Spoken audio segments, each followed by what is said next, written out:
When I was in second grade, my best friend Celia started sharing stories about odd things happening in her house. She seemed really worried, and I could tell something was bothering her. Then one day she showed me a small hole in the wall of her unfinished basement. The walls in the basement were made of bricks or cinder blocks, and the hole was forming in the mortar between them. After a while, when we were in 4th or 5th grade, the hole had grown much bigger, and by then we could fit most of our arms inside it. But when we put our arms into the hole, we couldn't feel the end of it. It was strange because the hole kept getting deeper, but didn't get much wider. Around this time, Celia told me she started hearing voices in her basement, and she believed the sounds were coming from the hole, even though I never heard anything when I visited her house. But since we were only 10 years old, I believed her completely. We often had sleepovers on weekends, and that's when I noticed all the creepy things about her house. Her family was a bit unusual because they had so many animals. They had at least 6 cats and dogs, along with rabbits, birds, lizards, snails, frogs, fish, and more. Around the time, her cats and dogs would sometimes go missing, and later we'd find them in the basement, standing right in front of the hole. For as long as I knew Celia and her animals, they never liked going into the basement. This started to really frighten us. Celia told me she thought something was living inside the walls and could move around her house, using the hole as a way to come out. I believed her, but I hadn't seen enough to feel as scared as she was. At school, Celia was always nervous and stressed. The teachers and other classmates noticed and were very worried about her. It felt like her parents didn't care or didn't believe her. A lot of people thought she was just nervous because her older sister had gone away to college. Now here's where things got really creepy. I was staying over at her house during the Christmas holiday. One thing to know about Celia's room is that she had a big collection of stuffed animals in all shapes and sizes, which made sense since her family loved animals so much. On the first night of my stay, we slept in her bed. When we woke up the next morning, we saw something strange. All of her stuffed animals, which were usually scattered around the room, had been neatly stacked in a pile about 4 feet high. Every stuffed animal was facing us, staring right at us. I didn't think then, and I still don't believe now, that Celia or anyone else could have moved all those toys. I've always been a very light sleeper, and some of the stuffed animals were on top of a big wardrobe. We both knew that whatever Celia thought was living in the walls must have done this. We carefully put all the animals back in place and didn't tell her parents. I wish we had now. Since I was staying for the whole weekend, we went to sleep again in her bed that night. Then we woke up around the same time when it was still dark outside. It must have still been night. We heard a very low creaking sound coming from under us. We knew it was the wooden floor under her bed. Just like in a horror movie, and maybe because we were only 10, we thought it would be a good idea to lean over the edge of the bed and look under. As soon as we did, we saw and heard one of the floorboards slam come back down. We quickly pulled our heads back up, hugged each other, and cried. I have never been so scared in my life. The next morning, I called my parents and asked them to take me home right away. I refused to ever go back to Celia's house because I was too afraid. Things only got worse for her at school and at home. I don't remember if I ever asked her about what was happening in her house again. Maybe I didn't because I was too scared and we were so young. I only saw Celia twice after that, and it was over 10 years ago. I've never heard from her since, but I've always wondered what happened to her, especially since I know her family still lives in that house today. After so many years, I still remember those moments clearly, and my theory is that there was a man or a group of people secretly living in the walls of her house, watching everything that happened. The hole in the wall was their way of spying on us and listening to what was going on in the basement. And when no one was in the basement, they could slip out unnoticed. As for the stuffed animals, I believe they must have been moved by someone who was deeply disturbed, someone with a twisted knee to scare us or mess with her.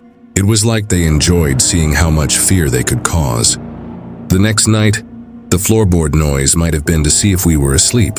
Since I only saw one board move, there's no way that was how they got into the room. They probably had several spots to watch us, so they knew when to move around the house.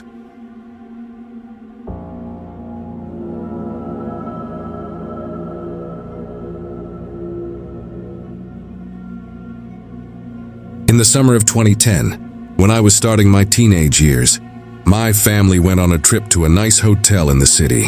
I don't remember why we went. But I do remember that some family friends came, too, and stayed in nearby rooms. I never asked my parents about the reason, but it doesn't matter for the story. Now, I should say that I get scared easily, and always have. I'm a skinny, fragile kid, so I get nervous pretty easily, even now.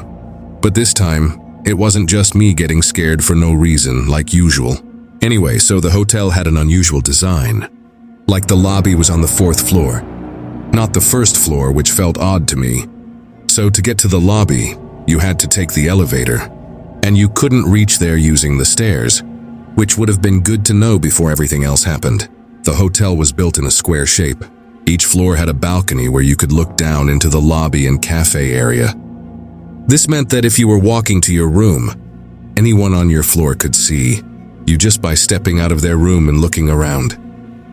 I was always scared I might fall over the balcony and drop 8 floors, but the railings were high enough that I didn't worry too much. The first couple of days were fun. My friends and I played cards all day or watched whatever was on TV. And at night, we walked around the hotel halls and told ghost stories. But on the 3rd day, though, things got weird. I woke up to loud screaming outside my door. Because of the hotel's design, sounds from the lobby could echo all the way to the top floors. I stepped outside to see what was going on and looked over the balcony. Down below, I saw a girl on the ground with eggs and milk spilled all around her. People were rushing to help her. And I heard some of them saying to call Benihim. It looked like the girl was unconscious. Maybe she had fainted. I looked around the lobby and saw my family and a few friends eating breakfast, watching what was happening, so I decided to go down to join them and find out what was going on. The elevator was on the other side of my floor, so I used the stairs near my room. We were on the 7th or 8th floor, so I only needed to go down about 4 flights. It wasn't a big deal. I started going down, looking for the number 4 on the wall, or the letter L for the lobby. I passed the 5th floor and kept going. But after a couple more flights, I noticed there was no door for the 4th floor. There wasn't a door for the 3rd or 2nd floor either. At this point, I probably should have gone back, but I kept going because I was tired and didn't want to go back up. I saw some strange side hallways that led to dark areas with pipes and wires. I felt curious but decided not to check them out. Soon I reached the bottom floor. It was a cold, dimly lit room with cinder block walls and concrete floors. In front of me there was a pair of double doors. I paused for a moment but figured this was just another way to the lobby. So I opened the doors and went in. Behind them was a huge warehouse-like room, about the size of a small basketball stadium. The only light came from the stairwell behind me, so I couldn't see much inside. There were stairs stacked and covered in plastic wrap, tables along the wall. And in the distance, I thought I saw boxes piled up against the wall, too. So it was probably the hotel's storage room. I looked around and noticed an elevator at the back of the room. So I started walking toward it. I closed the stairwell door behind me and walked through the dim light. The room felt hot and dusty, like no one had been there for a long time. I pressed the up button, but nothing happened. There was a card swiper next to it. I thought it was probably for employees only. I turned back to the stairwell, doors, and walked past the chairs and tables along the wall. When I reached the door, I tried to open it, but it was locked. Of course, this is when things started to hit me, and I realized I was stuck in the dark. Dusty basement of the hotel. I didn't have a phone because my parents said I couldn't get one until I finished middle school. So I couldn't call anyone, and everyone probably thought I was still in my room. So I started to panic, thinking no one would look for me. Now, some parts of the room were brighter, so I looked around in those areas first before checking the darker parts. I found another set of doors, but they were locked too. It felt like hours, but I think only a few minutes passed before I heard a door creak open. It wasn't the stairwell door, but the one I had found. A thin, middle-aged man in a lab coat stepped out of the door. If I had been 21, I would have been really confused about why he was wearing a lab coat in a hotel. But I was only 12, we were 13 at the time, so I felt relieved to see an adult who looked smart. I approached him with tears in my eyes, and he looked surprised to see me, just like you'd expect. "What are you doing down? I got lost on my way to the lobby and got locked in here. Do you have a key?" I was shaking, wanting to get out. He didn't answer about the key, but instead said, "I know a way out. Follow me." He started walking towards the stairwell doors, and I followed. We got to the doors and I reached for the handle, but he kept walking. "Isn't it right here?" I asked him. I will never forget the look on his face when I said that. He looked nervous, and even though it was dark, I could see sweat on his forehead and behind his glasses. "No, this way," he said firmly. I kept following him, but now I was nervous too. We passed the stairwell door and were heading to a darker part of the basement, away from the elevators. He looked like he didn't know where he was going as he kept looking around like he was seeing everything for the first time. We turned a corner and started walking toward the boxes, which led to a dead end. I stopped right away, realizing something was very wrong. This guy didn't know where he was going, and he didn't seem to work at the hotel. "Hey, wait, where are we going?" He turned and said, "This way. Just follow me." I knew there were no doors by the boxes, because I had checked there first when I found the stairwell door was locked. I'm thankful for whatever gave me the idea I had next. I started yelling as loud as I could. I yelled so loudly that I gave myself a headache. The man, annoyed and covering his ears, yelled back at me, "What are you doing? Be quiet." But I kept yelling, and I don't even remember how long it lasted. But fortunately, the man snapped and started walking, looking toward me. I ran as fast as I could towards the stairwell doors, hoping they would somehow be open. He didn't run after me. He just walked behind me, calling me names like stupid and other kind compliments. I was about a few feet from the door when someone suddenly came through. My savior, a hotel janitor who had heard my screaming from the stairwell. The janitor asked me who the man was, and I told him I didn't know. I said the man had come in through the door on the other side of the room and pointed to it. The janitor quickly radioed the front desk, telling them he found a child in the basement. The man in the lab coat started arguing with the janitor, saying he was just looking for a bathroom, but the janitor clearly didn't believe him and kept saying things like, "Wait until security gets here and talk to them." I was standing next to him, trying to understand what was happening.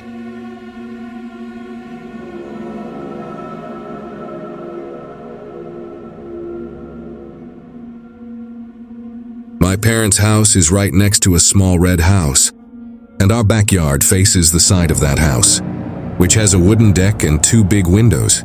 Out in front, there were always at least 3 cars parked in the driveway or on the street, but no one ever seemed to use them. It was strange because in the 10 years I stayed there, I never saw anyone going in or out of the house, not even to check the mail or take out the trash. Then one evening when I was around 12, I was in the backyard and happened to look toward the red house. Through one of the windows, I noticed faint shadows moving on the far wall, almost like people were walking around inside. It caught my attention because it was the only time I ever saw any movement in that house. Then after a while, when my sister moved out, I took her bedroom. It was a big open room in the basement that had been fixed up nicely. The room had a door with an outdoor stairway leading to the backyard, and there was a small window on the door, and my sister had covered it with a Pulp Fiction poster. But when I moved in, I changed the decoration and put up sheer half curtains instead of the poster. The room was set up so that if I was lying on the bed or sitting on the couch, I could see the door right in front of me. When I first started staying in that room, I noticed that sometimes at night, I could hear the sound of leaves crunching in the stairway outside. I thought it was just my cat, who liked to wander around the neighborhood, so I didn't worry about it. But a few weeks later, something happened that made me think differently. So one night when my parents were away for work, my boyfriend and I sitting on the couch and talking. Then all of a sudden he froze and stared at the small window on the door. He didn't say a word, but I could tell something had caught his attention. So I asked him what was wrong, and he said I just saw a camera flash. At first I laughed it off, thinking he was just imagining things. But as the night went on, I couldn't shake the strange feeling. So when it was time to sleep, I kept glancing at the small gap between the curtains on the door. The stairwell outside was completely dark since there wasn't a light there. If someone was really standing at the bottom of the stairs, watching, I wouldn't have been able to tell. Then around 3 in the morning, I heard the sound of leaves crunching under heavy boots. For some reason, I decided that the best thing to was to handle it myself. Even though I'm only 5 feet 3 inches, I didn't even bother putting on shoes, and opened the door quickly and looked outside. There was no one in the stairway, so I ran up the stairs into the backyard. That's when I saw him, a man, probably in his mid-40s, about 6 feet tall, wearing one of those mechanic jumpsuits. He was just standing there. He was holding an old, clunky digital camera that looked like it hadn't been used in years. For a moment, neither of us moved. We just stared at each other, frozen. The way he stood there made my skin crawl. It felt like an eternity before I finally found my voice and shouted, "Hey, what are you doing?" My words startled him, and without saying anything, he spun around and bolted. He ran straight through my backyard toward the red house and disappeared into the darkness. I stood there shaking, trying to process what had just happened. After that night, I never saw any strange camera flashes or heard the sound of boots in the stairwell again. But the thought still haunts me. How many nights had he been standing there in the shadows, silently watching me?